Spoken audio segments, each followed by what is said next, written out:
പിതാവിൻ്റെയും പുത്രൻ്റെയും പരിശുദ്ധാത്മാവിൻ്റെയും നാമത്തിൽ ആമേൻ. എൻ്റെ പ്രിയപ്പെട്ടവരെ, ഇന്ന് ഫെബ്രുവരി 2 തിങ്കളാഴ്ചയാണ്.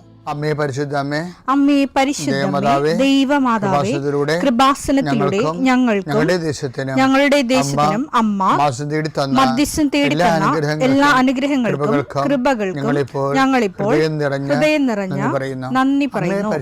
അമ്മേ പരിശുദ്ധമേ, ദൈവമാതാവേ, 2004 ഡിസംബർ 7 ഉച്ചകഴിഞ്ഞ് 2:30 കൃപാസനത്തിൽ സംഭവിച്ച അമ്മയുടെ പ്രത്യക്ഷപ്പെടലിനെ കുറിച്ച് തിരുസഭയ്ക്ക് സമർപ്പിച്ചിരിക്കുന്ന പഠനരേഖകളുടെ മേൽ സഭാത്മകമായ പഠനം ആരംഭിക്കുവാൻ ഞങ്ങൾ പ്രാർത്ഥിക്കുന്നു. അമ്മേ പരിശുദ്ധമേ, ഭൂസ്വർലോകങ്ങളുടെ രാജ്ഞിയായ അങ്ങേയ്ക്ക് ഭൗമസംരക്ഷണത്തിനായി പ്രപഞ്ചപ്രകൃതിയെ തന്നെ തിരുസഭ പ്രതിഷ്ഠിക്കുവാൻ ഈ പ്രത്യക്ഷീകരണം വഴി ഇടയാക്കണമേ. പരിശുദ്ധമേ, ജപമാല മാതാവേ, സകല കൃപാസനം പ്രാർത്ഥനയോടും ചേർത്ത് ഞങ്ങളിപ്പോൾ പ്രാർത്ഥിക്കുന്ന ഈ കുടുംബത്തിന്റെ പ്രത്യേക നിയോഗം പറ മക്കളെ.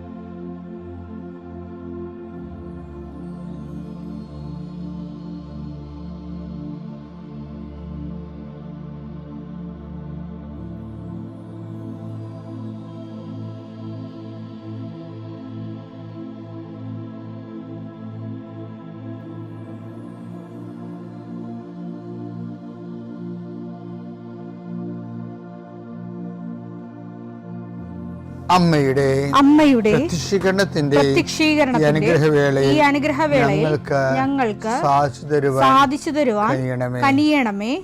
ആമേൻ. വിശ്വാസ പ്രമാണം. സർവശക്തനായ പിതാവും ആകാശത്തിന്റെയും ഭൂമിയുടെയും സൃഷ്ടാവുമായ ദൈവത്തിൽ ഞാൻ വിശ്വസിക്കുന്നു. അവിടുത്തെ ഏകപുത്രനും ഞങ്ങളുടെ കർത്താവുമായ ഈശോമിശിഹായിലും ഞാൻ വിശ്വസിക്കുന്നു. ഈ പുത്രൻ പരിശുദ്ധാത്മാവിനാൽ ഗർഭസ്ഥനായി കന്യകാമറിയത്തിൽ നിന്ന് പിറന്ന് പൊന്തിയോസ് പീലാത്തോസിന്റെ കാലത്ത് പീഡകൾ സഹിച്ച് കുരിശിൽ തറയ്ക്കപ്പെട്ട് മരിച്ച് അടക്കപ്പെട്ട് പാതാളങ്ങളിൽ ഇറങ്ങി മരിച്ചവരുടെ ഇടയിൽ നിന്ന് 3-ാം നാൾ ഉയർത്ത് സ്വർഗത്തിലേക്ക് എഴുന്നള്ളി സർവശക്തിയുള്ള പിതാവായ ദൈവത്തിന്റെ വലതുഭാഗത്തിരിക്കുന്നു.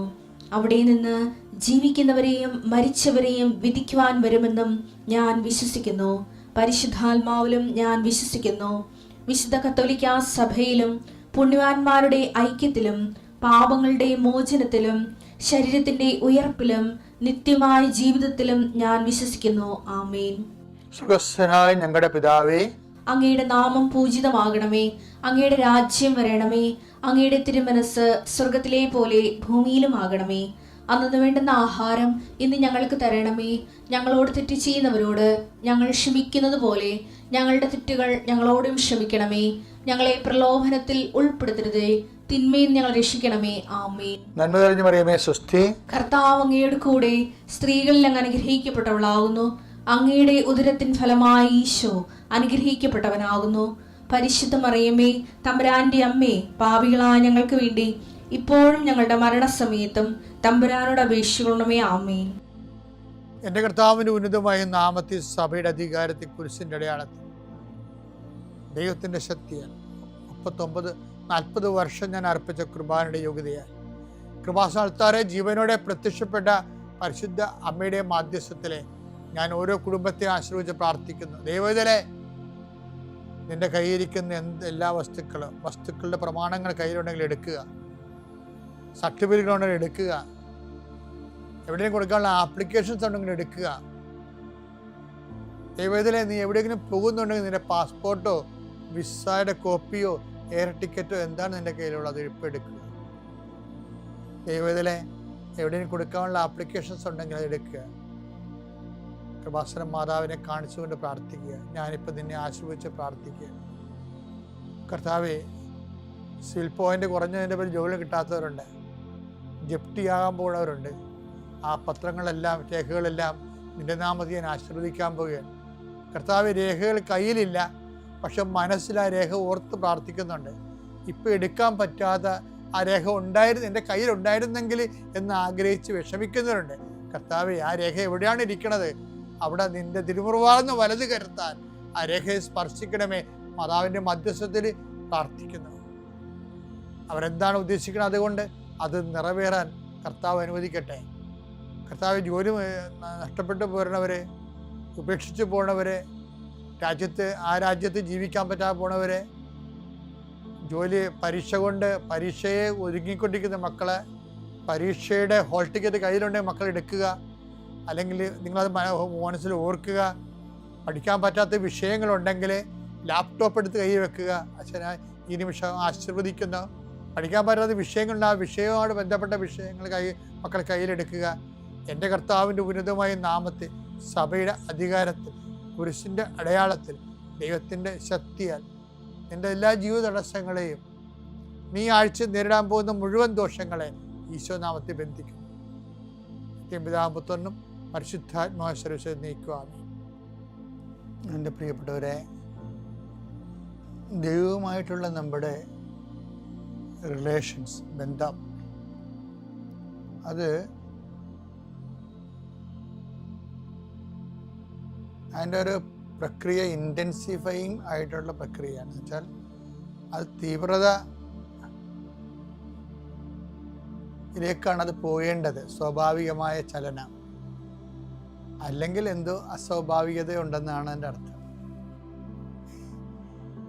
കാര്യം വിശ്വാസത്തിന് സ്റ്റാറ്റിക് ആയിട്ടുള്ള സ്ഥിരം നിശ്ചലാവസ്ഥ അങ്ങനെയില്ല. ഇതിന് സഭാപിതാക്കന്മാരും ഒക്കെ ഈ വിഷയം കൈകാര്യം ചെയ്യുന്നതിന് ഉപയോഗിക്കുന്നത് സുഭാഷിതങ്ങളാണ്. സുഭാഷിതങ്ങൾ 4:18. സൂര്യൻ മധ്യാഹ്നത്തിൽ, അതായത് പ്രഭാതത്തിൽ നിന്ന് എങ്ങനെയാണോ മധ്യാഹ്നത്തിൻ്റെ ഫുൾ സ്വിങ്ങിൽ പൂർണ്ണ വെളിച്ചത്തിലേക്ക് പോകുന്നത്, അതുപോലെയാണ് മനുഷ്യന്മാരുടെ വിശ്വാസ ജീവിതം പ്രതീകാത്മകമായി ബൈബിൾ അവതരിപ്പിക്കുന്നത്. സുഭാഷിതങ്ങൾ 4:18. എന്നാൽ നീതിമാന്മാരുടെ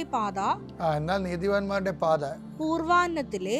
അപ്പൊ നീതിമാന്മാരുടെ പാത എന്ന് പറയുമ്പോൾ നീതിമാന്മാർ ജീവിക്കണേ എങ്ങനെയാണെന്ന് ബൈബിൾ പറയുന്നുണ്ട്. എങ്ങനെയാണത്? എൻ്റെ നീതിമാൻ വിശ്വാസം മൂലം ജീവിക്കും.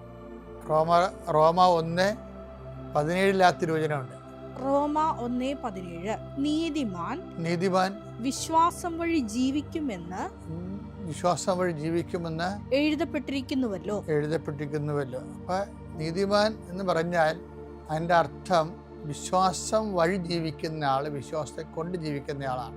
ഈ വിശ്വാസം വഴി ജീവിക്കുന്ന ആളാണ് നീതിമാനെങ്കിൽ നീതിമാന്റെ വിശ്വാസ വളർച്ചയെക്കുറിച്ചാണ് സുഭാഷിതം 4:18.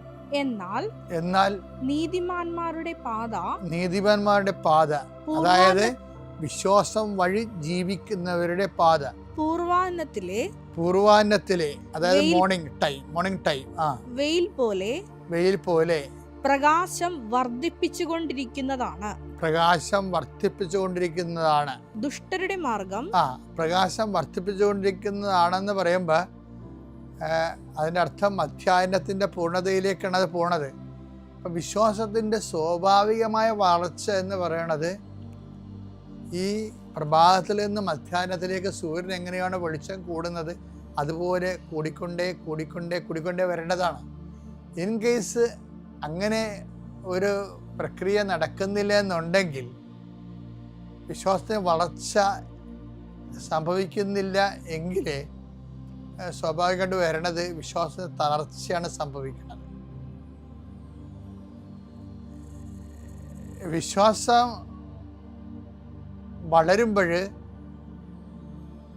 വിശ്വാസം തളരുമ്പോൾ പിന്നെ വിശ്വാസം എങ്ങനെയാണ് നമ്മൾ വളർത്തിയെടുക്കാൻ പറ്റണമെന്ന് വെച്ച് കഴിഞ്ഞാൽ,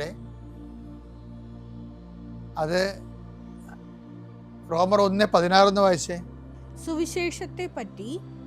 സുവിശേഷത്തെ കുറിച്ച് ഞാൻ ലജ്ജിക്കുന്നില്ല. എന്തെന്നാൽ വിശ്വസിക്കുന്ന ഏവർക്കും ആദ്യം യഹൂദർക്കും പിന്നീട് ഗ്രീക്കുകാർക്കും അത് രക്ഷയിലേക്ക് നയിക്കുന്ന ദൈവശക്തിയാണ്. അപ്പം അതിൻ്റെ കാരണം, വിശ്വാസം ദൈവശക്തിയാകുന്നതിൻ്റെ കാരണം, വിശ്വാസം നിർമ്മിക്കപ്പെട്ടിരിക്കുന്നത്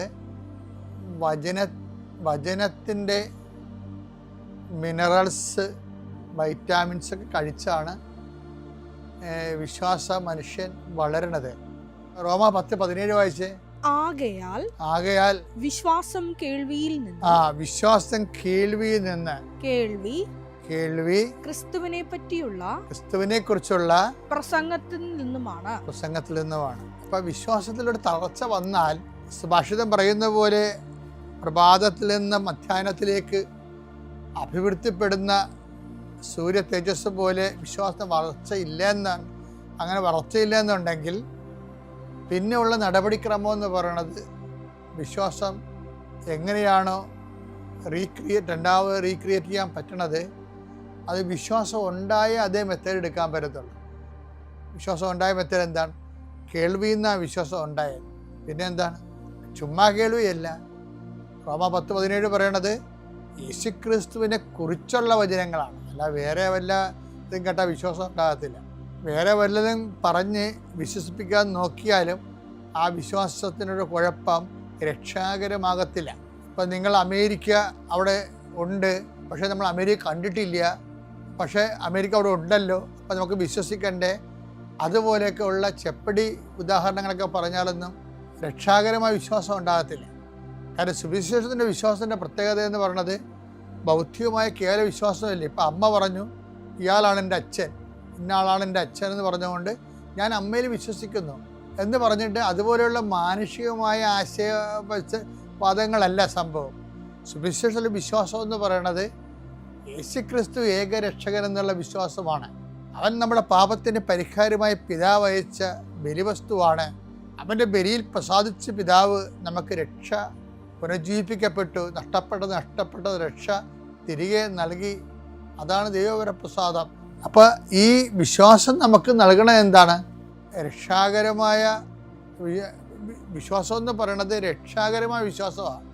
അത് യേശുക്രിസ്തുവിനെ കുറിച്ചുള്ള വിശ്വാസമാണ്.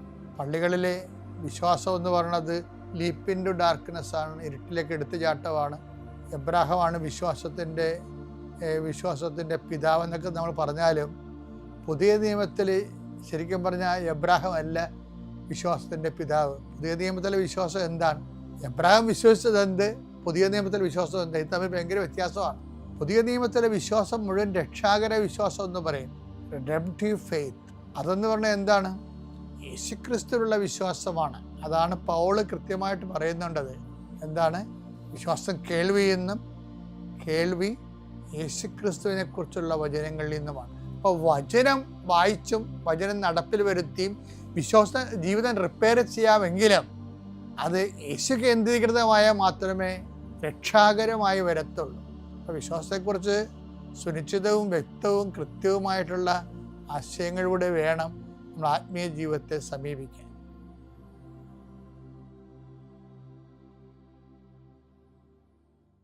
അത്യപൂർവ ദൈവാനുഭവങ്ങൾ ഇനി നിങ്ങൾക്കും സ്വന്തം. ഈ യൂട്യൂബ് ചാനൽ ഇതുവരെ സബ്സ്ക്രൈബ് ചെയ്തിട്ടില്ലെങ്കിൽ ഇപ്പോൾ തന്നെ സബ്സ്ക്രൈബ് ചെയ്യുക. ഈ വീഡിയോ ഇപ്പോൾ തന്നെ നിങ്ങളുടെ സുഹൃത്തുക്കൾക്ക് ഷെയർ ചെയ്തുകൊണ്ട് കർത്താവിൻ്റെ പ്രേക്ഷിതരാകുക.